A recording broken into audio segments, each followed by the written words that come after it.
Hello, welcome today. This is Scarlet Rage Podcast, a brand new fan podcast, Buckeye Ohio State podcast. I'm Michael, and Jay is with me here. Hey, Jay, how you doing today? Good, Michael. How are we doing today? Doing good. And so this is episode number one.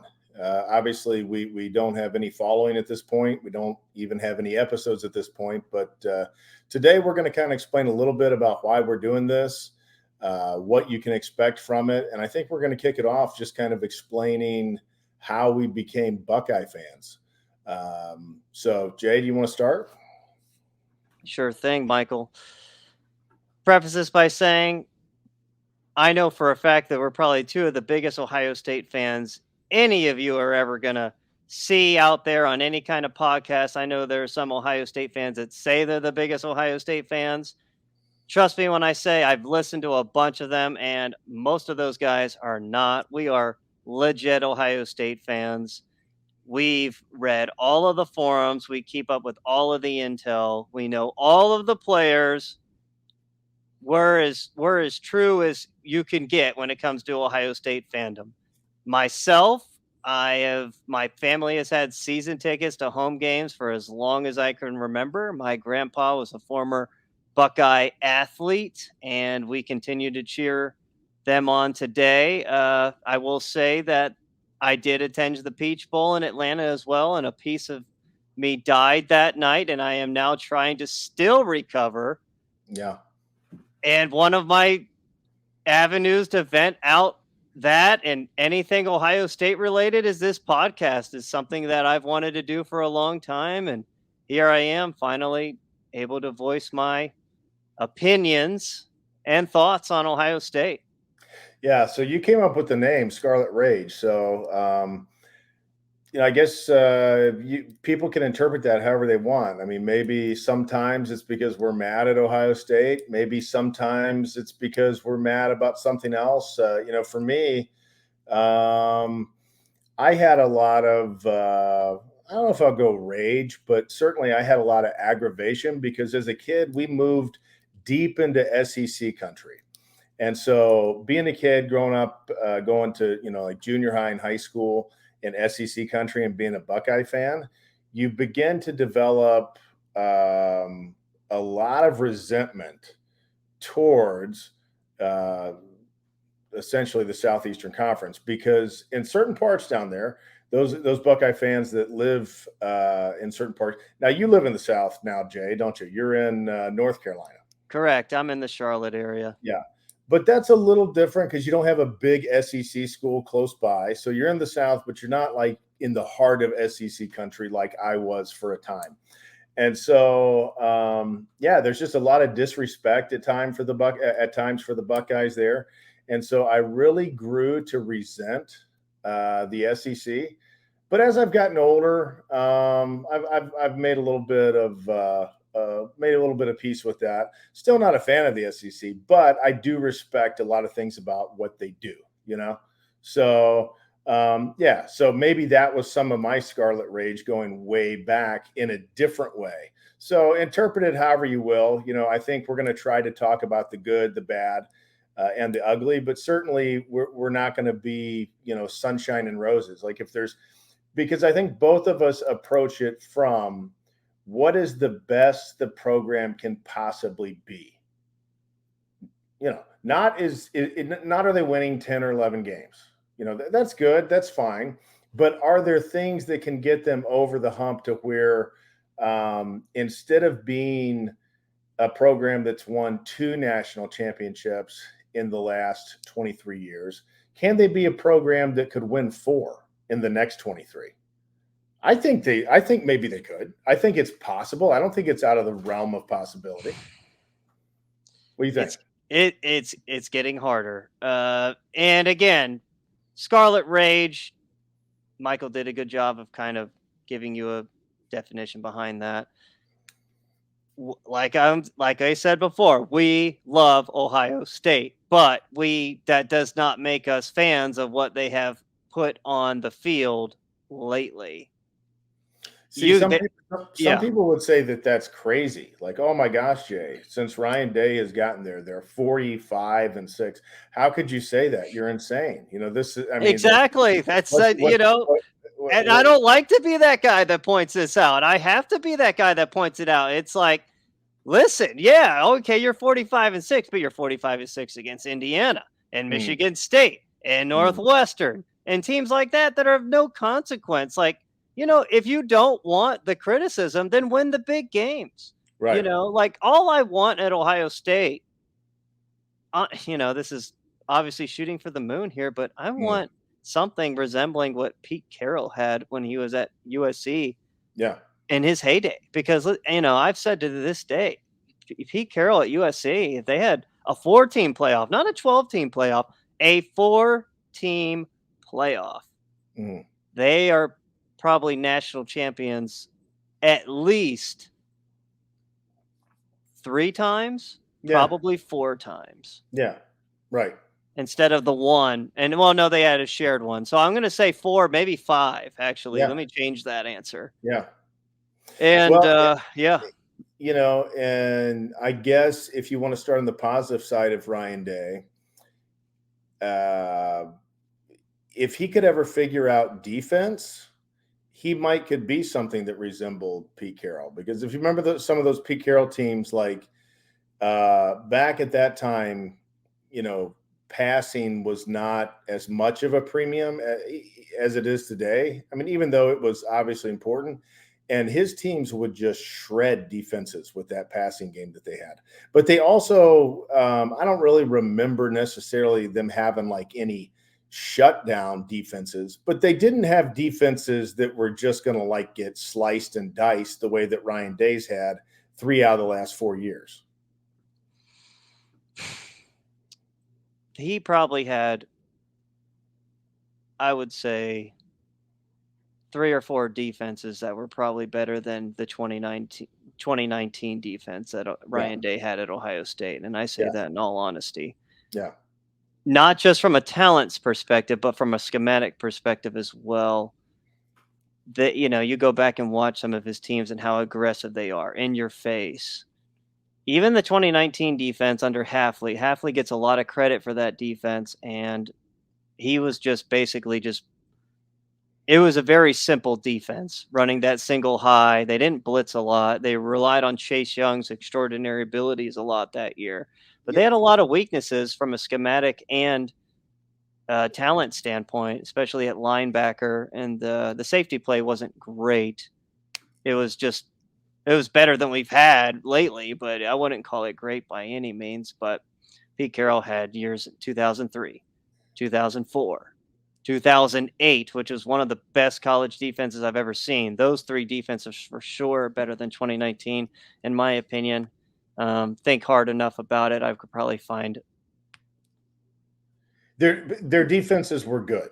They had good defenses, and Ohio State hasn't had that. But going back to Jeff Hafley, it's like everybody forgets. If you go to the message boards, if you go to everybody seems to forget that Jeff Hafley was a co-DC, okay? And I'm not saying maybe he doesn't deserve the credit, but Greg Madison was also the co-DC. And if you look at their resumes, go ahead and Google them and go down and look at their Wikipedia resumes. With Hafley, you'll find he was a position coach here, position coach there, position coach here, position coach there. With Greg Madison, you'll find DC, 5 years. Another stop, DC, 3 years. Another stop, Baltimore Ravens, DC, 3 years. Who was the brains behind that defense? Was it Hafley or was it Madison? That is a great point. I didn't really think of Greg Madison before, but since you bring it up, I know he was in charge of like the front 7 from what I understand. I know Hafley was kind of brought in to fix the pass defense mostly, but Greg Madison was, from what I understand, dealt with the front 7 more. But you are absolutely correct. That is a question we don't know. And let's also make this a point in this podcast. Michael and I, we are not insiders. We have no connection to the team. Right. We are basically forming our opinions based on the product we see. We are both former athletes. We're not total laymen. I played football. He played football. We know how the game of football is supposed to look if it's running well. Like, we're not like a bunch of just two people off the street. We somewhat know the game pretty well. And yeah, man, just you make really good points there. Well, and when you connect the dots, at least that's what I try to do. And that's what gets, I think, some Buckeye fans mad at me is I like to connect the dots. Like, what is the conclusion of this? Where is this going? And maybe I'm right, maybe I'm wrong, but with Ryan Day, so far, I have been relatively right. From day one. Well, first off, I know I was a bigger Urban fan than you, so I took it harder. That is true. That is true. I took it harder when Urban, was gone. So Ryan Day already had a little bit of an uphill battle with me. I wasn't excited about getting him as a head coach. He had to win me over. And 4 years in, he still hasn't won me over because 4 years in, I still don't have confidence that Ryan Day can play with the big boys. I have confidence that Ryan Day is going to win a lot of games, and it could be worse. I get it. Like it could be worse. It could have fallen to a consistent 9-3 or 10-2. Now, I think with most of the schedules that Ryan Day has played, you would have to be a not very good coach at Ohio State to consistently go 9-3. But. And I'm not saying that he's played all bad schedules, but some of the schedules, you've got 2 or 3 good teams a year. So basically you're losing to all of them to go 9-3. And so, I mean, certainly that's not the expectation, but so far he just hasn't shown, at least in my opinion, that he has what it takes to win those big games against those elite teams. What he showed me is that he always finds a way somehow to blow it. And Urban wasn't perfect. Urban had a lot of flaws, but he was a pretty good big game coach. And one thing, if you go back and look, is when Urban won, if you look at the big games Urban won, forget Florida, just Ohio State, he didn't have just one way to win a game. Like, he just had ways to win games. And so far in the big game, Ryan Day finds a variety of ways to blow the big game. And I'm just getting a little bit fatigued with it after 4 years. So some fans are more energized than they've ever been, and it's hard for me to relate to that. But I guess it's just a different perspective. It's an unfortunate aspect that Ryan Day, his biggest claim to fame is, and to his credit here, the win over Clemson in the Sugar Bowl from a couple years ago. Great win. Absolutely by far his best win. But then number 2, it's losing by 1 point to Georgia. Do you really want to be known for a loss? Yeah. I don't. I definitely don't. I want to win. Like, you don't get paid all that money to lose. You're paid that money at Ohio State to beat the teams from the Southeast, to beat Michigan. I mean, Michigan's a whole other discussion too, but yeah, as you guys can see, we're not quite sold on what Ohio State is doing right now on the field and really off the field as well. If you really start paying attention to recruiting and the failures on the defensive side of the ball, I have no idea what's going on there. That's something we're going to discuss here in a little bit, recruiting wise, and the thoughts about why that is. But, trust us, we love Ohio State. I don't need to say that anymore. We do love Ohio State. We just don't love what has been on the field, since Ryan Day has been here. Even really the last couple of years of Urban, I wasn't a fan of. Michael said it best. He is a much bigger fan of Urban than I was. I didn't really like the way Urban's schematics were, especially on the offensive side of the ball. 2018, they started throwing the ball around more, and then that was the year they didn't have a defense, of course. It's like they can't – it's like fitting a square peg into a round hole. It seems like a lot of seasons are just it's either player personnel, they're not using the right player personnel, they're running the wrong calls with the personnel they have on the field. It's like you're running when you should be throwing, you're throwing when you should be running. It's just like these are all things that eventually these things add up against Indiana, Michigan State, Northwestern. They show up in your biggest games. People can be like, "Oh, it's Indiana, Michigan State, Northwestern. We're going to get the kinks out." Like, That is true to an extent, but eventually you are who you are. Like, Yeah. that's just your game calling mindset. That's just who you're going to use. That's who you feel safest with in those packages. Why that is when there are other players on the field that have proven better, I do not know, because I know a lot of people say, like, the coaches say, oh, like, well, this guy performs better in practice and this, that, and the other. Well, that may be all fine and good, but if they're not Mhm. performing on the field, you got to find somebody who will. And there is such a thing as guys who rise to the occasion on game day versus the practice. Don't ask me how, it just happens. I've seen Yeah. it firsthand myself. Some guys just perform better in the games than they do at practice, and you got to find them. You got to find them until that guy can make those plays for you and win the games. But Yeah, I mean, in baseball we called them 5 o'clock hitters. They hit great at 5 o'clock during batting practice, but at 7 o'clock, when the lights came on, they kind of disappeared. Or some guys might be opposite. They might not do as much in practice, but they're gamers. They have a way of doing it. So an example of that, of somebody that we just didn't get anything out of, is Browning. Great athlete, tremendous athlete, high recruit. We didn't get anything out of him. He goes to the NFL, and now he's becoming a really good defensive end. So, I mean, why couldn't we figure out some way to make him effective? And great point.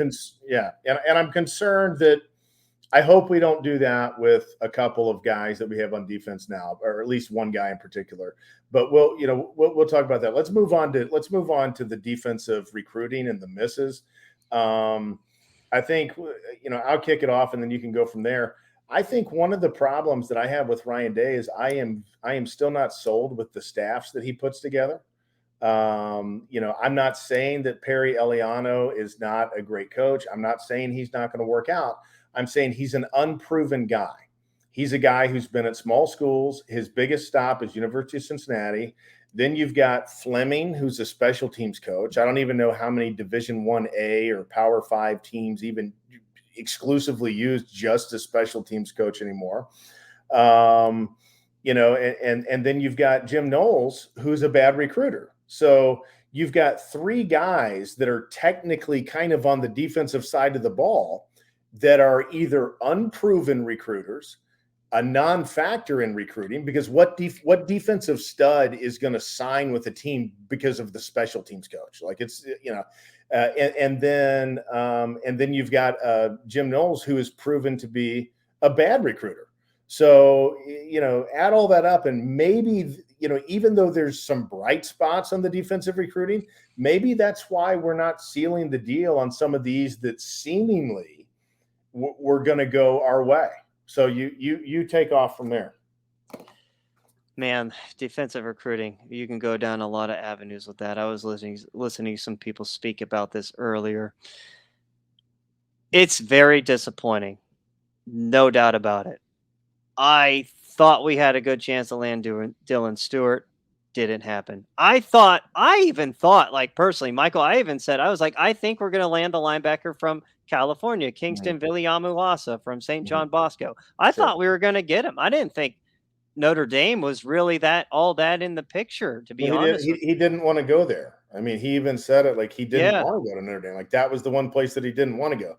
And I mean, I get it. He opens the Bible and he feels like, that he's being divinely led to Notre Dame. So, that miss is a little harder for me to be too hard on him than how about Stewart? You got a one-on-one against South Carolina for the number one end in the country, and you lose. That's a bad look.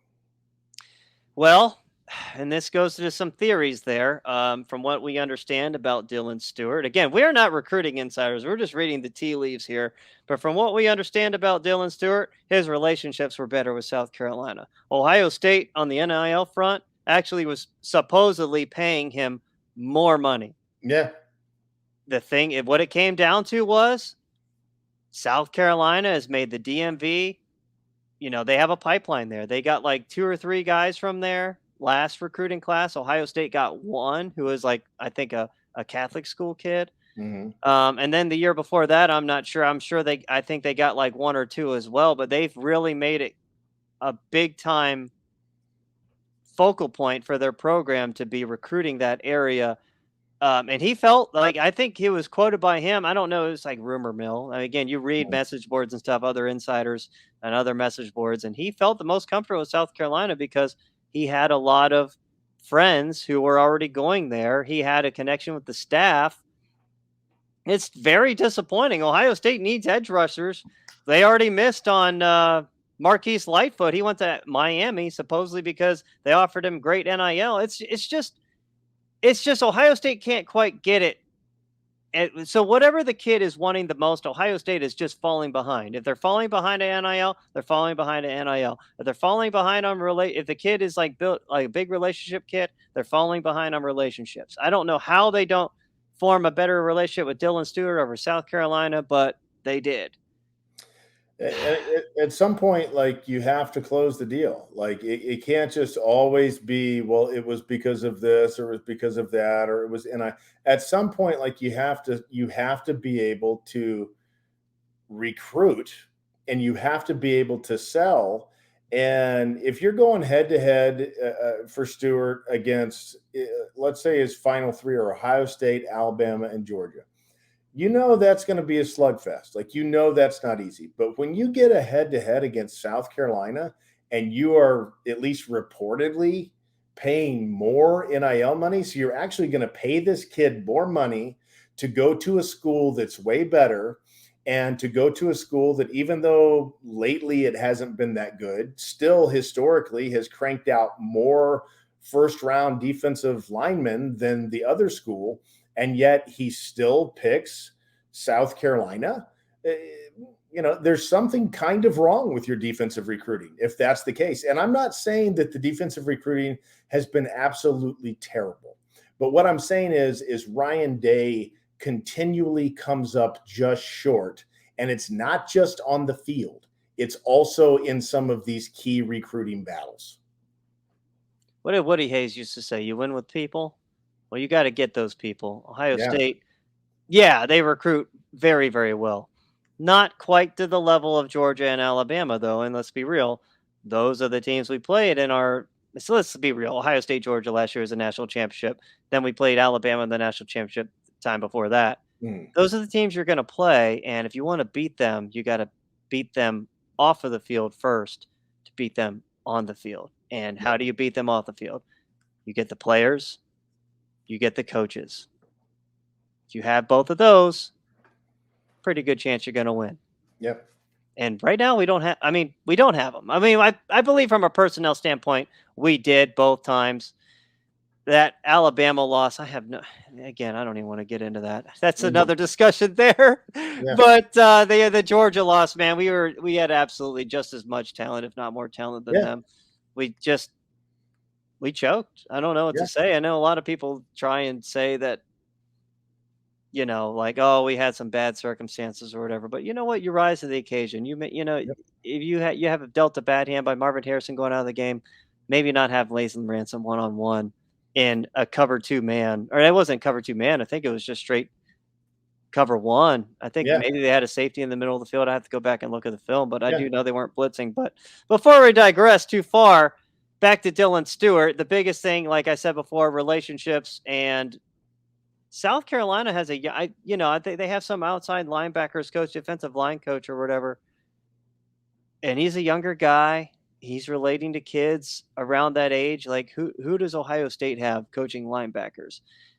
It's Jim Knowles. Jim Knowles is like close to 60 years old. And the rumor mill is this guy doesn't want to recruit. He just wants to coach. And this guy's being paid $2 million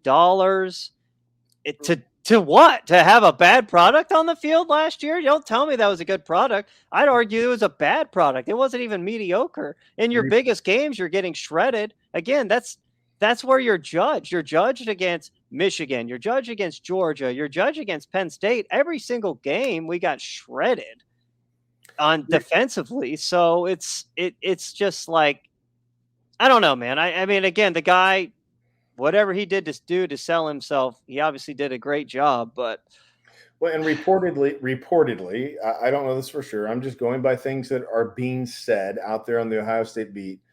Reportedly, he's awkward with recruits. he has a hard time connecting with recruits. He's a little bit awkward in that environment. And then, the other thing is he's never done it at a big time level. So I'm not even saying maybe this year he'll come out and he'll blow us away and it will be amazing. But I am growing tired of Ryan Day hiring coaches at Ohio State that have not already proven themselves at a big time level. And I'm not talking about like one or two, because, Urban would do that. Urban went out and found the Tom Herman. Okay. Urban went out and found the Ryan Day, but he did that with other proven guys on the staff. He wasn't building a staff with guys that had never done it at the big time level. And if you look at our staff now, like I just said, you've got Eliano. He's not proven himself at a big time level. You've got Fleming. I don't even know what he's doing on the staff. He certainly hasn't proven himself at a big time level. You've got Knowles. He's proven himself to be a pretty good defensive coordinator, not at a big time level, and he's not a good recruiter. You've got Justin Fry, never proven himself on a big time level. I mean, it's just guy after guy after guy after guy. And so the only guys that have kind of proven themselves are the guys that Ryan Day inherited. Larry Johnson, we can debate whether his time has come or go, but at least in the past, he has proven himself. Tony Offord, sometimes he strikes out, but at least like every other cycle, he lands some real high recruits. So he has proven himself. Brian Hartline, again, a guy that Ryan Day inherited from Urban Meyer, has proven himself. But the guys that Day himself brings in are these unproven guys. Why are we doing this at Ohio State? I have some theories on that. Number one, I just don't think Ryan Day has the cachet or connections to bring in the big time coaches. To be honest with you, I don't think he does. If he did, he would have brought him in already. Yeah. Hafley, I know he was like an assistant in the NFL. He wasn't. I don't think he was ever a defensive coordinator anywhere. I think he was first time to be a DC at OSU. Right. And he was, I wouldn't say he was great. He was better than what we've had. But Ryan Day, he doesn't have any coaching. It's coaching experience. He doesn't have head coaching experience. So it kind of comes with the territory. This is a guy, he doesn't have like the connections like an Urban Meyer did or a Jim Tressel did, or even John Cooper for that matter. Like John Cooper won a Rose Bowl at Arizona State. What did Ryan Day do before he got to Ohio State? Nothing. So again, he doesn't have the cachet to bring these coaches to Ohio State. Hopefully Laurinaitis becomes the linebackers coach, because from what we've heard, he's this great recruiter, and I really hope he is, but he did miss on Kingston Viliamu-Asa, because it's not hard to figure out like, okay, yeah, this guy can't come visit me at my house in Los Angeles, California, but let's be real. I do know he's going to be my position coach, and he could text him, call him on the phone as a GA and stuff like that. Yeah. Biggest things working against Ohio State ran on the recruiting trail. Coaching staff is old. They don't have any development at all, really, at any position. The last time we've had a first-round pick in the NFL was, 2020? That's a long time ago now. What do we have? Chase Young, Jeffrey Okudah? I don't think we've had a first-round pick on the defensive side of the ball since then, and this is a what have you done for me lately business. Yeah, we've had 3 defensive picks in the last 2 drafts, and the highest of those is round 3.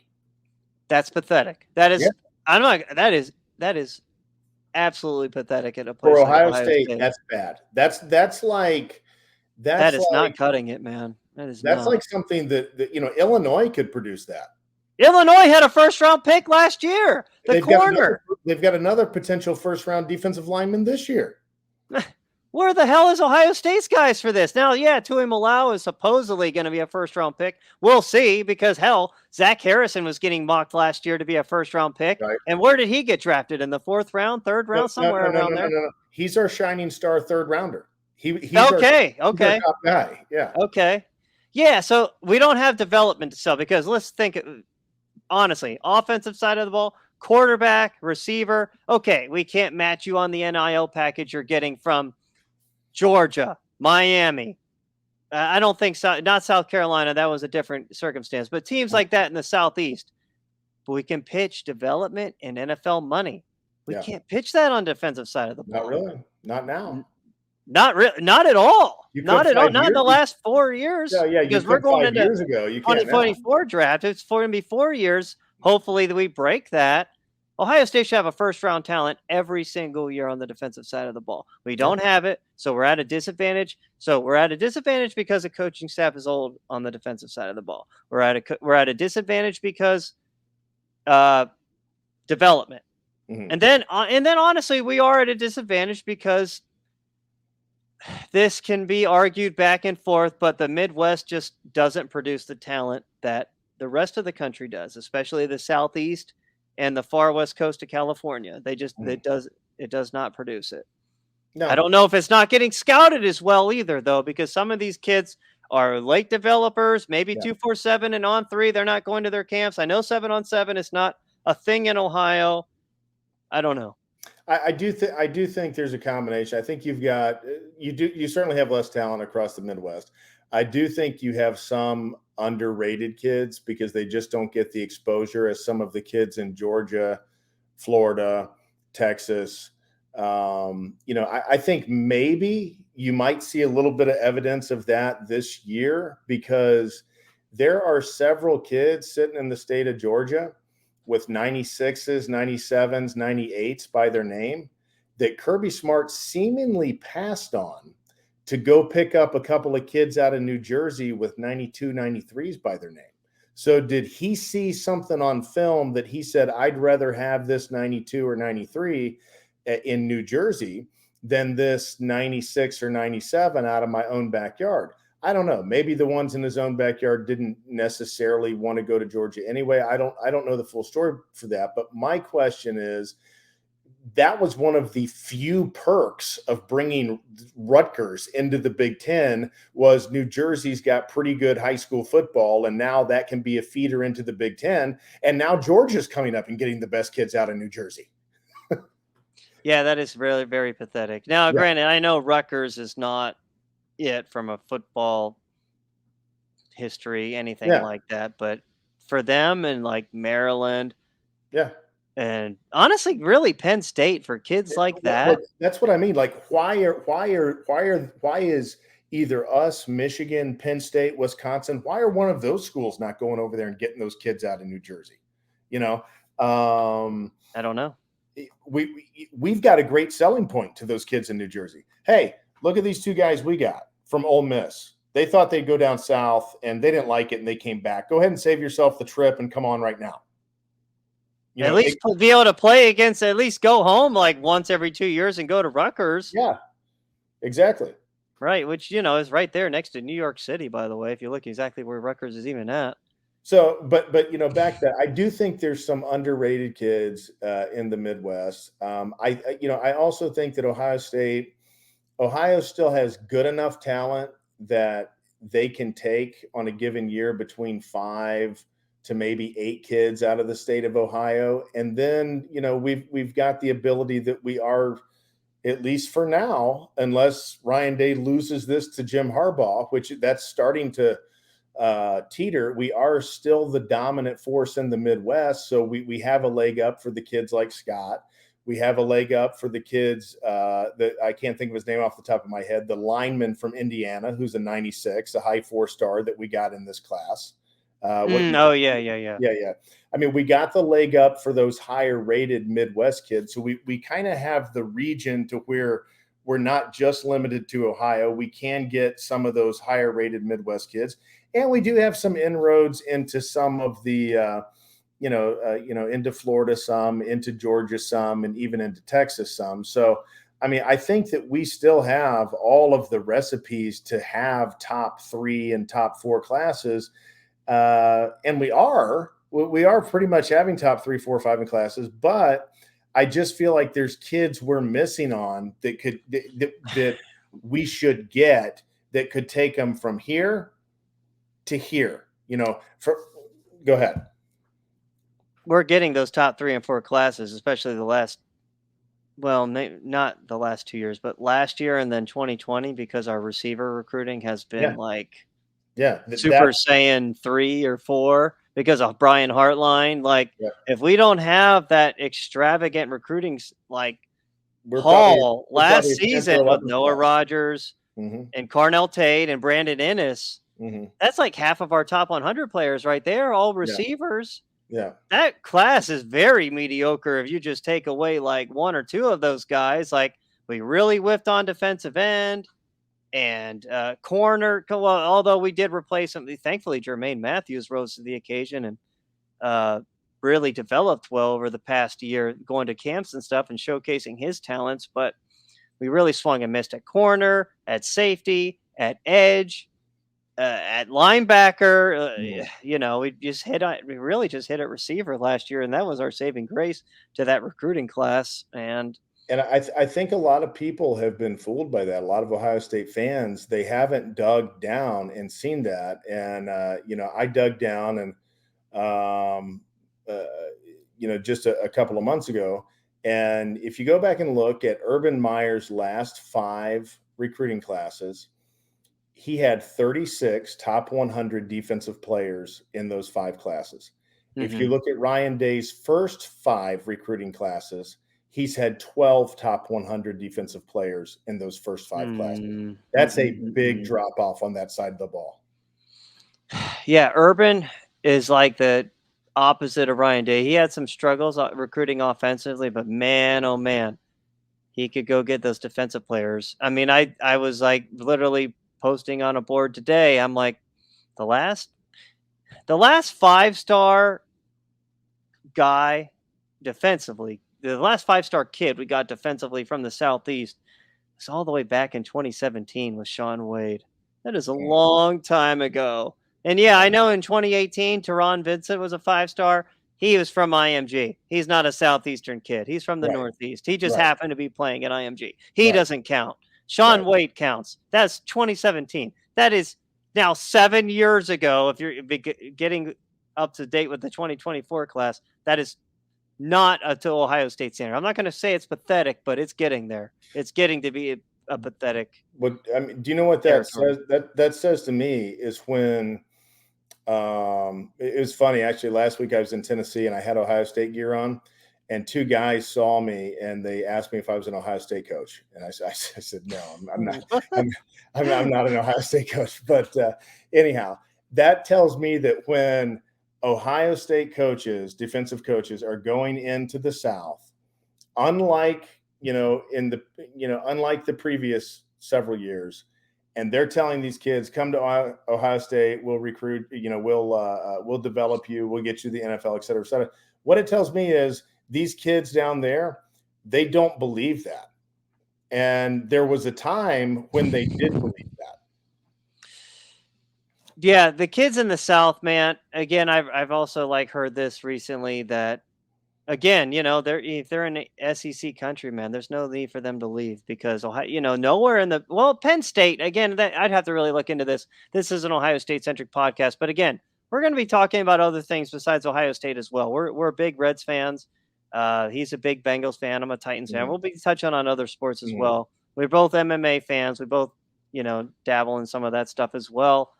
But we're keeping it at Ohio State today as this is an Ohio State centric podcast. But in the Southeast, these kids have seen, again, if you want, these kids know that the best football is in the SEC.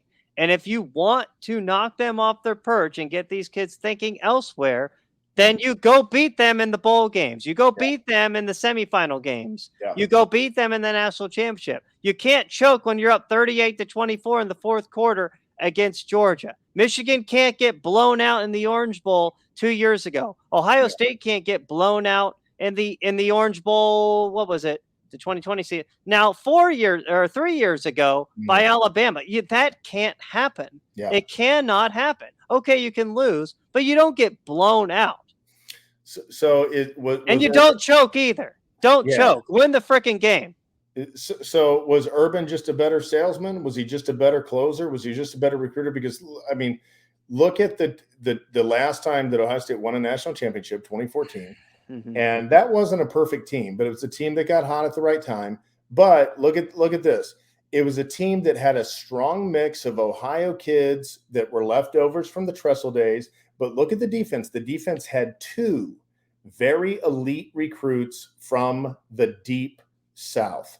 They had Joey Bosa from South Florida at end, and they had Von Bell from Georgia at safety. Mm-hmm. Both kids that Urban Meyer beat the best of the best SEC schools for, and he beat them before Ohio State had even shown that they could play with the SEC at that point. It helps that Urban Meyer had 2 national championships in his pocket already to pitch Definitely. I mean, like, I think it was even said, Von Bell said it himself when he committed. I remember watching it. He's like, Urban Meyer's about to bring the SEC up there. So take that as you will. Like, he had the national championships already. He had the credentials. He had the hardware. And do I think he's like a pure better recruiter than Day? No. Does he have a lot more to sell than Ryan Day? Absolutely. Because I actually do believe Ryan Day's an elite recruiter. I just think he just doesn't have the cachet, or he doesn't have the credentials to sell these kids, man. He doesn't have the development. He doesn't have past success. Mm-hmm. I do think he's a cool guy, and I think he relates to these kids and everything, but you got to be able to sell. You got to have the entire package. You want to land the top tier players. So again, like we love Ohio State. We're just a little disgruntled right now. Recruiting is going really, it's going well, but we've had so many misses. It feels, it seems like every year Ohio State's going to have this extravagant super class, and it's just like, okay, well, they just end up in the top 5, and top 5 is very, it's going to win you the Big Ten as of until 2 years ago, but it's not going to beat you. It's not going to beat Georgia or Alabama. You need to be in the top 2. And Ohio State did that with that, going into that Alabama game. Their 2013 class was, I believe, ranked number 2. And 2014 class was like top 3 or 4. So elite recruiting. So you got to have it. You got to have development. I think that could be another subject too, is you've got to be able to develop those kids at a very high level. Are they doing that? I don't know. Maybe. I'm not convinced that they're not. But I'll say this, for the time being, it certainly seems like Michigan is developing their talent better than we're developing ours, because they're getting less talent and then they're beating us very badly on the field the last 2 years. 1 year, I would say, okay, that was a one-off. 2 years at home, it's just looking like for whatever, he's a goofy guy. But somehow or another, it seems like he's squeezing more out of those high 3 stars and middle of the road 4 stars than we are out of our guys. I don't know what Jim Harbaugh went through a couple years ago, but after he made that statement, like, we're going to beat Ohio State, we're going to die trying, whatever he did, man, it was a complete 180 from like their scheming and preparation and all of that against Ohio State, because Michigan has absolutely failed on the national scale. Like at least against like TCU and Georgia, but at least when it comes to beating Ohio State, he's figured it out. He knows what he needed to do to beat them. Now he has something else to figure out there and how to beat teams from out of the conference, but at least he's figured out how to win the Big Ten. That's for sure. Credit to him, because he's at least taken a couple steps higher and forward, where Ryan Day just kind of remains the same. He hasn't really gotten better or worse. It's just kind of been the same, which is, it's not going to beat the elite teams. It's, Michigan's gotten better. Ohio State hasn't. It's not the pattern that and I'm not saying it's a pattern that you can do forever, but it's not the pattern that we've been used to at Ohio State. The last several coaches, if you go back to Earl Bruce, John Cooper elevated the program. Even though he was frustrating, even though he lost to Michigan, he elevated the program in the sense that he took the program truly national. He had a tremendous amount of first-round draft picks during his time. He had a lot of talent, and he elevated the talent of the program. Jim Tressel came in, and he took what John Cooper had done, and he elevated the discipline and the coaching of that program, and he won a national championship. He had some weak spots. Obviously, he just wasn't. He didn't recruit quite as elite as Cooper, Urban, or maybe Day for that matter.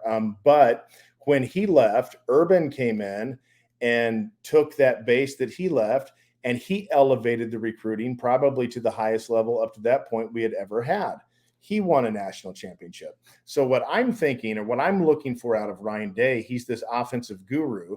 Urban Meyer's weak spot during his 7 years was offense. I'm going, okay, he's going to build just like the coaches before him on what Urban has left. He's going to elevate the offense. And once that happens, we're going to win a national championship, because if the 2018 team had the 2016 defense, they win. Oh boy. That's not even close. Yeah. Actually, it might have been close. Clemson was pretty loaded that year, but I think we would have beat them with that.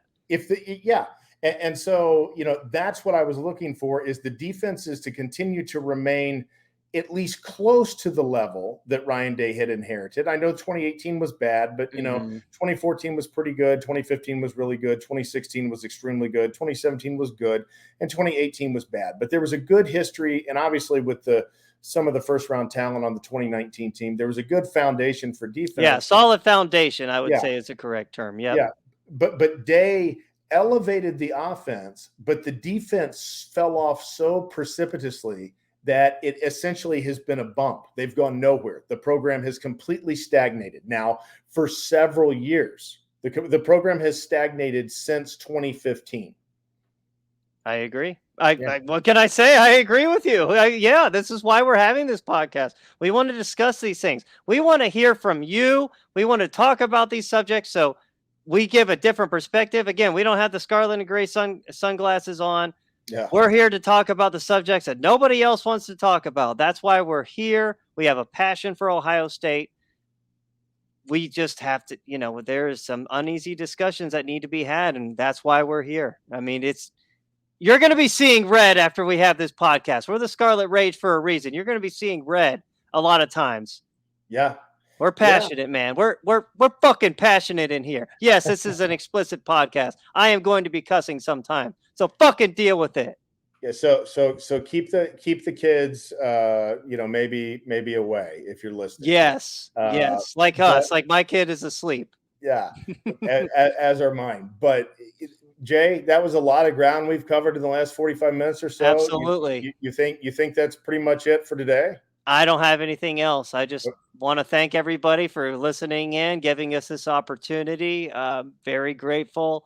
Me and Michael have wanted to do this for a while now. Here we are. We just want to spread our thoughts and, get feedback from all of you. That's why we're in this great country. We have free speech, and, again, agree or disagree. That's why we're here, man. We're going to give our thoughts, want to hear from your thoughts, and we're going to have a lot of fun on this. Awesome. Well, thank you for listening. Please hit that subscribe button, and we'll be coming out with some new episodes here very soon, about once a week. So we're signing off, and we will be back next week. See you guys. All right. Bye.